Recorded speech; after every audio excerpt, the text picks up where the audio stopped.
విద్యుత్ వినియోగం సగటున 300 యూనిట్ల కంటే ఎక్కువగా ఉన్నందున అనర్హులు. ఈ కారణంతో మీకు తల్లికి వందనం డబ్బులు పడకపోతే మీరు ఏం చేయాలి? ఏ విధంగా అప్లై చేసుకొని మీకు మళ్ళీ డబ్బు ఏ విధంగా పడేలా చేసుకోవాలి అనేది నేను ఈ వీడియోలో అయితే పూర్తిగా క్లారిటీగా చెప్తాను. తప్పకుండా పూర్తిగా వీడియో చూడండి. నచ్చితే మాత్రం తప్పకుండా ఈ వీడియోకి లైక్ ఇచ్చి మీ ఫ్రెండ్స్ అండ్ ఫ్యామిలీకి తప్పకుండా షేర్ చేయండి. వాళ్ళకి ఏమైనా యూజ్ అయ్యే అవకాశం ఉంటుంది. ఈ 300 యూనిట్లు అనేది ఎన్ని రోజులకి క్యాలిక్యులేట్ చేస్తారంటే సరాసరి 6 నెలలు. 6 నెలల్లో మీరు ఎప్పుడైనా 300 యూనిట్ల కంటే ఎక్కువగా కరెంట్ అనేది వినియోగించినట్లయితే తల్లికి వందనం పథకానికి సంబంధించి మీరు అనర్హులు అనేసి రావడం జరుగుతుంది. ఇనెలిజిబుల్ లిస్ట్ లో మీ పేరు పక్కన ఈ విధంగా వచ్చినట్లయితే మీరు మొదట చేయాల్సిన పని మీ ఇంట్లో అందరి ఎంతమంది ఉంటే అంతమంది ఆధార్ కార్డు కరెంట్ ఆఫీస్కి తీసుకువెళ్ళి చెక్ చేయించాలి.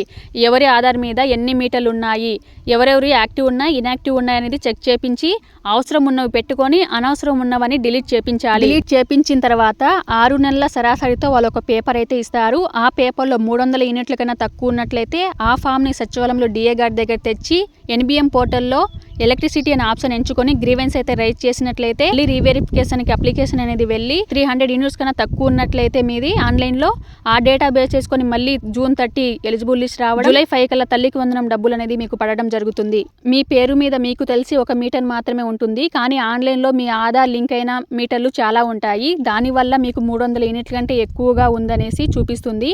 మీరు నేను చెప్పిన విధంగా కరెంట్ ఆఫీస్కి వెళ్ళి చేసుకున్నట్లయితే తర్వాత గ్రీవెన్స్ రైజ్ చేసుకున్నట్లయితే ఖచ్చితంగా మీకు తల్లికి వందనం డబ్బులు అనేది పడడం జరుగుతుంది. ఇనెలిజిబుల్ లిస్ట్ లో వచ్చిన వాళ్ళందరివి కూడా ఈ విధంగా 300 యూనిట్ల కంటే ఎక్కువ ఉంది, ల్యాండ్ ఎక్కువ ఉందని చూపిస్తుంది కదా. ఇది ఒకరి పేరు మీద ఉండేది కాదు. హౌస్ హోల్డ్ మ్యాపింగ్ లో ఎంతమంది ఉంటే వాళ్ళకి సంబంధించి మొత్తం ఆధార్ లింక్ అయిన డేటా మొత్తం తీసుకొని వచ్చి క్యాలిక్యులేట్ చేసి ఈ విధంగా ఉంది మీకు అని చూపిస్తారు. నా పేరు మీద లేదు నా బిడ్డ పేరు మీద మీటర్ లేదు కానీ మాకు 300 యూనిట్ల కంటే ఎక్కువ వచ్చింది అనుకోకండి. మీ హౌస్ హోల్డ్ మ్యాపింగ్ లో ఒకసారి చెక్ చేయించుకోండి. ఎంతమంది ఉన్నారు, ఎవరెవరి పేరు మీద కరెంట్ మీటర్ అనేది ఉంది అని చెక్ చేయించుకొని ఒకవేళ మీరు ఏసీ కూడా ఎక్కువగా ఉపయోగిస్తున్నట్లయితే ఖచ్చితంగా 300 యూనిట్ కంటే ఎక్కువగా చూపించడం కూడా జరుగుతుంది. సో ఏసీ వాడకం వల్ల కూడా ఎక్కువ యూనిట్లు అనేది రావడం జరుగుతుంది. ఇంకా చాలా మందికి ఉండే సమస్య ఏంటి అంటే మా అత్త వాళ్ళకి సపరేట్ కార్డు చేసాం, మాకు సపరేట్ కార్డు ఉంది రేషన్ కార్డు, మీటరు సపరేట్గా ఉన్నాయి కానీ మేము అంత 300 యూనిట్లు కాలుస్తున్నారని ఎర్రర్ రావడం వల్ల మాకు తల్లికి వందనం డబ్బులు పడలేదు అంటారు. మీరు ఒకసారి హౌస్ హోల్డ్ మ్యాపింగ్ చెక్ చేసుకోండి. అందరూ కనుక కలిసి ఉన్నట్లయితే మీ అత్త వాళ్ళ మీటరు అండ్ మీ పేరు మీద ఉండే మీటర్ 2 యూనిట్లు కలిపి దాంట్లో చూపించడం జరిగింటుంది.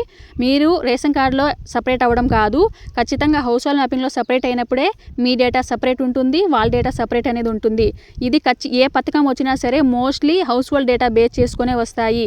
ఆ డేటాలో ఎంతమంది ఉంటే అంతమంది డీటెయిల్స్ కూడా తీసుకొని ఎలిజిబులా ఇనెలిజిబులా అనేసి చూపించడం జరుగుతుంది. 300 యూనిట్ల కంటే ఎక్కువగా కరెంట్ కాలుస్తున్నారని వస్తే నేను చెప్పిన విధంగా చెక్ చేసుకొని మీరు కాలుస్తుంది నిజమైతే మళ్ళీ గ్రీవెన్స్ రైజ్ చేయాల్సిన అవసరం లేదు. ఎందుకంటే మీరు కాలుస్తుంది మీరు యూజ్ చేస్తుంది నిజమే కాబట్టి మీరు గ్రీవెన్స్ రైజ్ చేసినా కూడా సేమ్ డేటా వచ్చి మళ్ళీ ఇనెలిజిబుల్ లిస్ట్లో మీ పేరు వస్తుంది. గ్రీవెన్స్ అనేది ఎప్పుడు రైజ్ చేయాలి అంటే మనం విద్యుత్ అనేది చాలా తక్కువగా వినియోగిస్తూ కానీ ఆన్లైన్లో ఎక్కువగా వినియోగిస్తున్నారని వచ్చినప్పుడు మాత్రమే గ్రీవెన్స్ అనేది రైజ్ చేయాలి. అలాంటప్పుడే మనకి తల్లికి వందనం డబ్బులు పడేదానికి అవకాశం అనేది ఉంది.